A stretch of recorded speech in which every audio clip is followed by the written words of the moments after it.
నమస్తే రమగారు. నమస్తే జయ. రమగారు, అదృష్టం కలిసి వస్తుందంటూ ఉంటాం. పలానా వస్తువు మన ఇంట్లో ఉందనుకోండి, చాలా అదృష్టం అంటాం. మనీ ప్లాంట్ పెంచుకుంటే చాలా అబ్బా డబ్బులు విపరీతంగా కట్టలు కట్టలు వచ్చేస్తాయి అనుకుంటాం. కట్టలు కట్టలుగా మనీ ప్లాంట్లు పెంచుకున్న వాళ్ళకి డబ్బులు ఉన్నాయి లేదా ఎప్పుడైనా ఇంటర్వ్యూ చేయి మైక్ పుచ్చుకున్నావు. తప్పకుండా అట్లా కొన్ని కొన్ని నమ్ముతూ ఉంటాం కదా, నిజంగా అసలు అది సాధ్యమవుతుందా? అదృష్టాలు వస్తువుల్లో కానీ ఎట్లలోనా ఉంటాయో ఉండవో ఉండవు, వాటిలో ఏముండదు జయ. నిజంగా అలా ఉండే లెక్కైతే ఇంకా అసలు ఇంకేం పెట్టం, మనీ ప్లాంట్ పెట్టి మనీ వచ్చేస్తే రమ్మగారు ఇల్లు మొత్తం మనీ ప్లాంట్ కదా. తెలుసా, ఎవరింటికైనా వెళ్ళినప్పుడు వాళ్ళకి చెప్పకుండా రహస్యంగా కోసేసుకోవాలి. నాకు ఒక మనీ ప్లాంట్ మొక్క ఇవ్వవా అని ఒకళ్ళని అడిగితే చెప్పకుండా కోసేసుకోండి. ఎందుకు చెప్పకుండా అంటే చెప్పి కోసుకుంటే కుదరదుట, వాళ్ళు ఇవ్వకూడదుట. ఏమిటి ఒక మొక్క పచ్చటిది ఇంత కొమ్మ ఇస్తే నొప్పి మనకి ఏం పోతుంది మన దగ్గర? మన డబ్బులు పోతాయా వాళ్ళకి వెళ్ళిపోతాయా? అంతే అంతేనట, నేను విన్నాను. నన్ను అడగకు, నీకు కావాల్సింది కోసుకో అని చెప్పింది మా అక్కయ్య గారు కోడలు కూడా. నువ్వు కామ్గా వెళ్ళేటప్పుడు కోసుకో, నన్ను అడగపోక. ఇంటికి తెచ్చారా? అడగకూడదు, కోసుకోకూడదు. అడగకుండా ఏం కోసుకుంటాను మనిషి. నేను తెచ్చిస్తాను రమ్మగారు మీకు. మనీ ప్లాంట్ తోటి మా ఇంట్లో మనీ ప్లాంట్లు బాగా రావు జయ్యా. నేను ఎవరింట్లో మనీ ప్లాంట్ చూస్తే నాకు ఆశ్చర్యం కడుతుంది. ఏమిటి వీళ్ళు ఎలా పెంచుతున్నారు? నాకు మెంతులు కొత్తిమీరలు అవి బాగానే వచ్చేస్తాయి. అవునా? మెంతులు కొత్తిమీర ఇప్పుడు మైక్రో గ్రీన్స్ బాక్సులు నిండా వచ్చాయి. మీరు చెప్పిన తర్వాత అంతకు ముందే నేను మన రైతులు చేశాం కదా, పెట్టాను. మెంతులు రాలేదు రమ్మగారు, నాకు ఆవాలును శనగలు ఇవన్నీ వచ్చేసినాయి. ఏదో మిస్టేక్ చేశాను అనిపించింది నాకు. మెంతులు కొంచెం మారిపోతుంటాయి. ఆవిడెవరిదో ఒక వీడియో ఉంది, మెంతులు పడిపోతున్నాయా మెంతి మొక్కలు ఇలా చేయండి అది. ఎలా చేయాలో వినలేదు, అది మాత్రం చూశాను నేను. చచ్చినా నాకు మనీ ప్లాంట్ రాదు. అవునండి, నేను ఇస్తాను, ట్రై చేయండి ఇంకోసారి. చూద్దాం. నేను ఎప్పుడు నీటిలో పెడతాను, ఎంత పెట్టానో అంతే సంవత్సరమైనా అలాగే ఉంటుంది. అది అది ఏం అవ్వదు, పెరగట్లా. అది పెరగదు తరగదు, అలాగే కూర్చుంటుంది. ఏమిటో మరి నా డబ్బులు కూడా అలాగే ఉన్నాయి ఏమిటో. ఏమో మరి. ఏమీ లేదు, అవన్నీ మన తాలూకు ఉద్దేశాలు. ఏంటంటే మన ఇంట్లో ఒక మొక్క, ఒక వస్తువు, ఓ దేవుడి పటం, మన వాకిలి గుమ్మానికి పసుపు, ఇవన్నీ మనకి ఒక పాజిటివ్ ఎనర్జీని ఇస్తాయి, సంతోషాన్ని ఇస్తాయి, ధైర్యాన్ని ఇస్తాయి జీవితానికి. ఇప్పుడు ఏదైనా డబ్బు సమస్యల్లో ఉన్నారనుకో, మనం కొన్ని దేవుడి పుస్తకాలు అట్లా చూస్తుంటామా, వాకిట్లో రెండు పక్కల 2 బొగ్గు ముక్కలు పెట్టండి, దురదృష్టం బయటికి వెళ్ళిపోయి అదృష్టం వస్తుంది. దాని సంగతి ఎట్లా ఉన్నా రోజు బొగ్గులు ఉడుచుకోవాలి, అది ఒకటి ఉంటుంది. వాకిలి గుమ్మం పక్కన అటు ఇటు 2 చుక్కల పాలు పోయటం, లక్ష్మీప్రదం, లక్ష్మీదేవి వస్తుంది. పాలు క్షీరసాగరంలోంచి పుట్టినవి, అంటే అమ్మవారు జన్మించిన విషయం నేల మీద పోస్తే ఇట్లా నువ్వు తొక్కే చోట, చెప్పులు పెట్టుకునే చోట, ఏమిటో ఆ కాన్సెప్టే అర్థం కాదు నాకు. ఇంకా అదృష్టం వస్తాయని అవేవో పెట్టుకోండి, పర్సులు ఇవి పెట్టుకోండి, గుమ్మానికి అవి తగిలించండి, వాకిట్లో వించెమ్స్ టింగ్ టంగ్ టింగ్ టంగ్ వచ్చేవి. విరక్తి వస్తుంది. రాత్రిపూట ఎప్పుడైనా గాలి వస్తే ఆ టింగో టంగో టంగో అని మోగి దాన్ని విరక్కొట్టి పారేద్దాం అనిపిస్తుంది. దానివల్ల వచ్చే అదృష్టం ఏముందో తెలియదు, కానీ విసుగు ఎక్కువగా ఉంటుంది. అదృష్టాలు వస్తువుల్లో లేవు, విలువల్లో ఉన్నాయి, విధానంలో ఉంది. ఇవి 2 సరైన ఉంటే ఆటోమేటిక్గా వచ్చేస్తాయి. ఒక మంచి పాత కథ ఒకటి ఉంది, చెప్తాం చూడు. ఎవరి అదృష్టం వాళ్ళది, మనం చెప్పలేకపోతాం కదా, చెప్పలేము మనం. అంతే కదండి. ఒక ఊళ్ళో ఒక ఆయన ఉండేవాడు. ఈయనకి కాస్త ఏదో కొద్దిగా పొలం ఉంది, కాసిన గేదెలు గొడ్లు అవి ఇవి ఉన్నాయి. ఏమిటో పెద్దగా కలిసి రావట్లేదు, డల్గా దీనంగా ఉండేవాడు. ఆయన ఫ్రెండ్ ఒక ఆయన వచ్చాడు. ఈ ఫ్రెండ్ వచ్చిన ఆయన ఎవరు, వాళ్ళకు ఒక మేనబావ, దూర బంధువు. అయితే సరే ఏమన్నారు, ఒకళ్ళ కష్టాలు ఒకళ్ళు చెప్పుకున్నారు.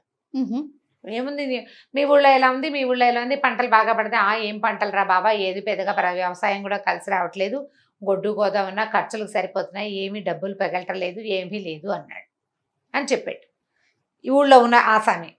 ఈ వచ్చిన బావ ఏమన్నాడంటే, ఒక 2 రోజులు ఉండనీరా, నాకు ఏదైనా తడుతుందేమో నీకు చెప్తానన్నాడు.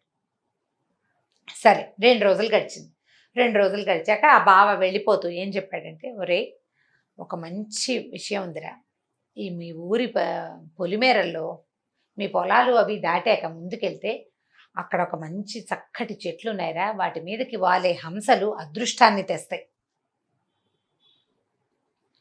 కాకపోతే ఆ అదృష్టాన్ని తెచ్చే హంస పొద్దున్నే వస్తుంది, సాయంకాలం వస్తుంది.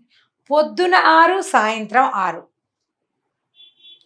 నువ్వు 6 గంటలకల్లా ఈ పొలాలన్నీ దాటి ఆ చింతల తోపు దగ్గరికి వెళ్ళావా, హంసలు వస్తాయి. నీ టైం బాగుంటే నీకు కనపడుతుంది. అనిపించిందో అదృష్టం వచ్చేసినట్టే. నువ్వు పొద్దున వెళ్ళాలి, సాయంత్రము వెళ్ళాలి. నీ ప్రయత్నం నువ్వు చెయ్యి, నీకు అసలే ఏమీ కలిసి రావట్లేదని బాధపడుతున్నావు. పొలాలు పండట్లేదు, గొడ్డు గోదా సరిగ్గా లేవు, పాలెళ్ళు సరిగ్గా పనిచేయరు, ఏవో చేస్తూ నీకు కలిసి రావటల్లా. కొంత కొంత ఆస్తి స్వాస్తి ఉన్నప్పటికీ నీకు కలిసి రావట్లేదు కదా. ఆ అదృష్టం తెచ్చే హంసని కంటితో చూసావో నువ్వు గెలిచేవే అని చెప్పాడు. సరే, ఈయనకి అంత పొద్దునే లేచే అలవాట్లేదు, అక్కడికి ఇక్కడికి నడిచెళ్ళేది లేదు, ఏదో చచ్చనో దేవుడు అన్నట్టుండి ఎలాగో పొలం చూస్తాడు, ఎలాగో గొడ్డు గోతా చూస్తాడు. భార్య అంది, ఏమయ్యా అసలు ఎవరైనా మంచి మాట చెప్పేవాళ్ళు ఉన్నారా లోకంలో? అన్నయ్య చూడు ఎంత గొప్పవాడో, అదృష్టం తెచ్చే హంస అసలు మన పొలాల దగ్గర ఉండటం ఏమిటి, ఆయన చెప్పటం ఏమిటి, ఇదేమిటో నువ్వు చూడాల్సిందేనయ్యా. మళ్ళీ యజమానే చూడాలి, వెళ్ళి భార్యామణో కూతురో కొడుకో చూస్తే కుదరదు. 6ంటికి మీ ఇంటి నుంచి బాగా నడిస్తే పొలాలు వెళ్తాయి, పొలాలు వస్తాయి, పొలాలు దాటితే చింతలు తొక్కొస్తుంది. 6కి అక్కడ చేరాలంటే నువ్వు ఎప్పుడు లేవాలి? 4కి లేవాలి కనీసం. పోని హీనపక్షం 5కైనా లేవాలా? 5ంటికి లేచి కాస్త ఏదో పళ్ళు మొహం తోముకుని, లేదా చెరలో కడుక్కుంటాడు అనుకో మొహం, పల్లెటూళ్ళలో అలాగే చేస్తారు. ఈయన 5కు బయలుదేరి 6 గంటలకు అక్కడికి చేరాలి. మొదటి రోజు వెళ్ళాడు, ఆ చింతల తోపు దగ్గర ఉంటున్నాడు. ఏవో పొంగలు వచ్చినాయి, కొక్కరాయలు వచ్చినాయి, అవి ఇవి ఎగురుతున్నాయి, చిలకలు తేలకలు బాగుంది. ఏం హంస కనపడలా. నీకు అదృష్టం ఉంటే కనపడుతున్నాడు. అయ్యో మనకు అదృష్టం లేదు అనుకుని వెనుదిరిగాడు. వెనక్కి తిరుగుస్తుంటే తన పొలంలో కుప్పేసి ఉంటే పక్క పొలంలో వాడు తన పొలంలో ఉన్న కుప్పలో నుంచి కొంత పట్టుకెళ్ళి వాడి పొలంలో వేసుకుంటున్నాడు. ఈయన హడిలు పడి ఎవడరా నా పొలం నుంచి తీసుకెళ్తున్నాడని కేకలు పెట్టాడు. ఆ పక్కింటి ఆయన కంగారు పడి పక్కనున్న పొలం వాడు, అది ఏదేలే బాబు ఫస్ట్ టైం చేశాను అని ఏదో సారీ చెప్పాడు. ఏం పిచ్చి వేషాలు వేస్తున్నావా, ఇట్లా ఎన్నిసార్లు తీసుకెళ్ళావు, అందుకేనేమో మాకు పంట అసలు ఇంటికే చేరట్లేదు అని పోటాడాడు. ఓ 2 చెంపకాయలు కొట్టాడు. దొమదొమలాడుతూ ఇంటికి వచ్చేసాడు. ఇలా అయిపోతుంది, ఇప్పటికి ఎన్నిసార్లు ఇట్లా అయ్యిందో, పొలానికి కాపలా పెట్టాలి లేదా పొద్దున్నే వెళ్ళి చూసుకోవాలి అనుకున్నాడు. 6ంటికి పొలం దగ్గర ఉన్నాడు కదా, 6:30 పాత 7:15 కాకుండా ఇంటికి వచ్చాడు. ఇంటికి వస్తే ఈ వాకిట్లో గొడ్లు ఉన్నాయి కదా, ఈ పాలు తీస్తున్న పాలేరు పెళ్ళాం వచ్చి గోడ పక్కన నుంచింది. వీడు 2 సేర్ల చెంబు చల్లగా అటు అందించేస్తున్నాడు. ఎవరికి రా పాలు అని అడిగాడు. వాడు తత్త మమ్మ అన్నాడు. అనేసరికి ఎవరికి పోస్తున్నావురా పాలు, అమ్మగారు లేకుండా పాలు ఎవరికి పోస్తున్నావు, పాలు పోయాలంటే ఇప్పుడు పాలేరు పాలు తీస్తాడు, అమ్మగారు వచ్చి నుంచుంటే ఎవరికైనా పాలు అమ్ముతారు, అమ్మగారు లేదు, ఎవరు లేరు, నువ్వెవరికి ఇస్తున్నావు పాలు? ఈ గట్టిగా మాట్లాడేసరికి ఇంట్లో నుంచి భార్య బయటకు వచ్చింది, గోడ పక్క నుంచి పాలేరు పెళ్ళాం కనపడింది. అంటే వీడు రోజు 2 సేర్లో 3 సేర్లో పెళ్ళాం చేతికిచ్చి బయటికి పంపించేస్తాడు, ఎవరు చూడటం లేదు.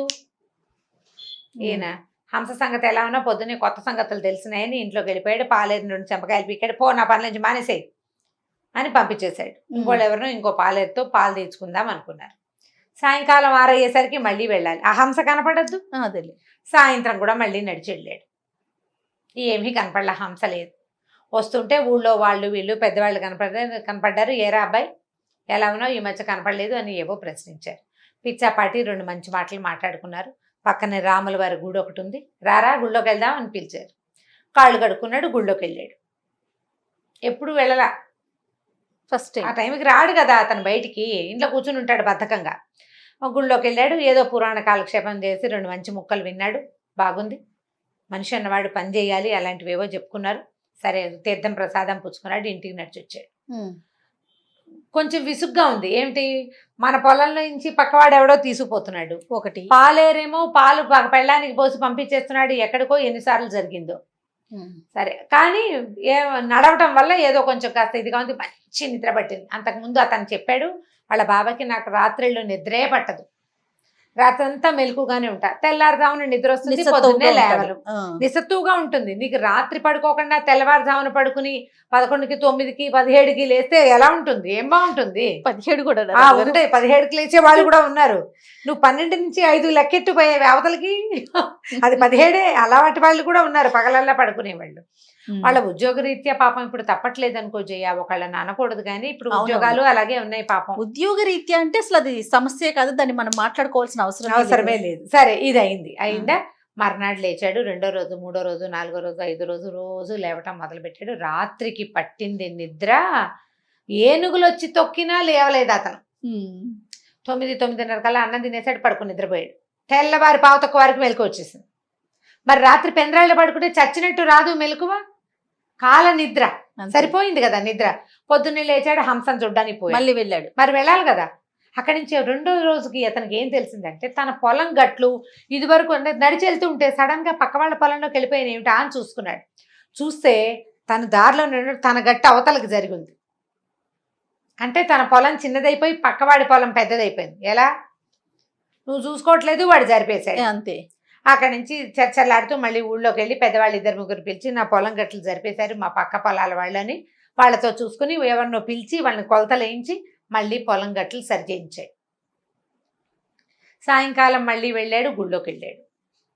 పొద్దున వెళ్తున్నాడు, సాయంత్రం వెళ్తున్నాడు, పొద్దున వెళ్తున్నాడు, సాయంత్రం వెళ్తున్నాడు. ఈ పొద్దుటి పూట వెళ్ళటంతో ఏమైంది, పొలంలో పాలేళ్ళు కూలీలు తొందరగా రావటం లేదు. 9 అయినా ఎవరు పనిలోకి దిగరు. 9 పనిలోకి దిగి సాయంత్రం 5 దాకా చేయాల్సిన వాళ్ళు 11కి దిగుతారు, 3కి లేచేస్తారు. కూలీ ఏమో రోజు కూలీ ముట్టిపోతుంది. వాళ్ళు చేయాల్సిన 3 రోజులు చేయాల్సిన పని 7 రోజుల కూలీలు ముడితే గానీ పని అవ్వదు. అవన్నీ సెట్ అయినాయి, ఒకటి చొప్పున. ఎందుకు? పొద్దున్నే లేవటం వల్ల. పొద్దున్నే లేచి ఈ హంసని, అదృష్టపు హంసని వెతకడం కోసం తిరిగి క్రమంగా ఏం తెలుసుకున్నాడంటే ఇతను తన అలసత్వము, లక్ష్యం లేని తన మనస్తత్వము వల్లే తనకు సమస్యలు ఉన్నాయని అనిపించింది. ఒక నెలన్నర గడిచింది. 1 రోజులు గడిచాక ఈ గేదెల దగ్గర కూడా ఇంకేముంది, పొద్దున్నే పని అయిపోతుంది, నడిచి వచ్చేస్తున్నాడు. పాలేరు రాకపోతే నేనే తీసుకుంటా పాలు, పాలేరుకి ఇచ్చే జీతం కట్టు, అది మిగిలిపోతుంది. ఆయనే పాలు తీసుకుని అమ్ముకోవటం మొదలుపెట్టాడు. గేదెల్ని చక్కగా యజమానే చూసుకునేసరికల్లా వాటికి తిండి తిప్పలు బాగా అంది, బోల్డ్ పాలు ఇబ్బడి ముబ్బడిగా పాలు ఇస్తున్నాయి, డబ్బు కనపడుతోంది. ఒక 1 రోజులు గడిచిన తర్వాత ఆ బావగారు ఊరు నుంచి వచ్చారు. ఏమయ్యా బావా, ఏదో అదృష్టం తెచ్చే హంస అన్నావు, హంస కనపడలేదు బావా, దానికి ఏదైనా ప్రత్యేకమైన మంత్రం ఉందేమో, ఆ మంత్రం ఏమిటో చెప్పు, లేదా ఎవరైనా గురువుగారి దగ్గర ఉంటే కనుక్కుందాం అన్నాడు. అనేసరికల్లా ఆయన అన్నాడు, ఏం కావాలి నీకు మంత్రానికి? నీ మొహం చూసుకో అద్దంలో. 1 నెల క్రితం నువ్వు ఎలా ఉండేవాడివి, జిడ్డు ఓడుతూ నిద్ర మొహంతో ఉండేవాడు. ఇప్పుడు చూడు, ఈ 1 నెల రోజులు 2 పూట్లా చేసిన నడక ఫలితం నీకు ఆరోగ్యం బాగుపడింది, నీ నిద్ర వేళలు సరిపోయినాయి, నీ పొలం గట్లు సరైనవి, నీ పొలంలో నుంచి పక్క పొలంలోకి నడిచి వెళ్ళిపోతున్న పనులన్నిటినీ వెనక్కి తెచ్చుకున్నావు, పాడి బాగుంది, పాలేరు ఖర్చు తగ్గిపోయింది, చక్కగా దేవాలయానికి వెళ్తున్నావు, సహాయిగా నిద్రపడుతుంది, పొద్దున్నే లేస్తున్నావు, ఆరోగ్యం బాగుపడింది. ఇదేనయ్యా నీ అదృష్టం తెచ్చే హంస. అదృష్టం వెనకాల పాకులాడద్దు, నువ్వు చేయవలసిన పనిని సజావుగా చెయ్యి. నీదొక ఉద్యోగం, నువ్వు 9 గంటలకల్లా అక్కడ చేరాలి. 9కి చేరాలంటే 9కి బయలుదేరకూడదు, 8కి బయలుదేరాలి. 8కి బయలుదేరాలంటే 6కి ముందు లేచి నీ వ్యవహారం అంతా చేసుకుని నువ్వు వెళ్ళడానికి సరిపడా ఏర్పరచుకుంటే అప్పుడు 9కి జాబ్ అయితే 8:45కి నువ్వు నిద్రలేస్తే నువ్వు ఉదయకాలం పనులు ఎలా అవుతాయి? కనీసం బాత్రూమ్కి వెళ్ళే పని కూడా అవ్వదు కదా. అంతేగా. ఒక పని చేయాలంటే దానికి అదృష్టం కాదు నీకు కావాల్సింది, దాని మీద ఫోకస్. నీకు వ్యవసాయం కానీ పాడి పంటలు కానీ పాడి కానీ ఎందుకు కలిసి రాలేదంటే నువ్వు దిగి పని చేయకపోవటం వల్ల. నీ అదృష్టం తెచ్చే హంస నీ నడకే.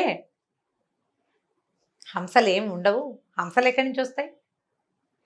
ఈ పచ్చిగాల్లో పొద్దుటి పూట శుభ్రంగా నడవటం వల్ల ఆరోగ్యానికి ఆరోగ్యం, ఐశ్వర్యానికి ఐశ్వర్యం. బాగుంది కదా, అద్భుతంగా. 4 రోజుల్లో ఆయన మొదట కష్టం తోచింది కానీ మెల్లిగా ఆలోచించుకుంటే దీనివల్ల తనకి వనగూడిన ప్రయోజనాలన్నిటినీ ఆలోచించుకుని ఇదే మంచి మాట అని తెలుసుకుని ఇక అప్పటి నుంచి తన జీవితాన్ని ఈ నిద్రకి, మంచానికి, బద్ధకానికి అంకితం ఇవ్వకుండా ఈ పనిలోనే ఇట్లా ఏ పని చేయటం వల్ల తన జీవితం బాగుపడిందని అర్థం చేసుకున్నాడు. అదే పని చేస్తూ అదృష్టాన్ని తెచ్చుకున్నాడు. అదృష్టం పనిలో ఉంటుంది, క్రియాశీలకత్వంలో ఉంటుంది, పని చేయాలనే దృక్పథంలో ఉంటుంది. చేస్తూ ఉంటే కలిసి వస్తుంది, చేస్తూ ఉంటే చేత అవుతుంది, చేతైన పని సులువు అవుతుంది, సులువైతే సమయం కలిసి వస్తుంది. అదేగా అదృష్టం, టైం కలిసి రావటం. అంతే కదా. ఈ విధంగా మనం ముందుకెళ్ళాలి, మన పిల్లల్ని, మన తోటి వాళ్ళని ముందుకు తీసుకెళ్ళాలి. లక్కీ చమ్స్ ఏవి ఇంట్లో పెట్టుకున్నా వాటి వల్ల మనకి వనకూడదు, వాటి మీద ఉన్న నమ్మకం వల్ల వనకూడుతుంది. ఏదైనా నిన్ను నమ్ము, నిన్ను నమ్ము, నిన్ను నువ్వు నమ్మించగలిగేంత అద్భుతమైన పద్ధతిని నువ్వు కల్పించుకో, నువ్వు నేర్చుకో, ఆటోమేటిక్గా జీవితం బాగుపడుతుంది. మన జీవితం మన తోటి వారి జీవితం అంతే, ప్రపంచం మారిపోతుంది. అంతే కదా. మన పద్ధతులు మార్చుకోవాలి, అదే మన అదృష్టం. సూపర్ సూపర్ రమ్య గారు, బాగుంది కదా? చాలా బాగుంది. నమస్తే అండి. నమస్తే. ఈ వీడియో కనుక మీకు నచ్చినట్లయితే లైక్ చేయండి, షేర్ చేయండి. మరిన్ని వీడియోస్ కోసం మా ఛానల్ని సబ్స్క్రైబ్ చేసుకోండి.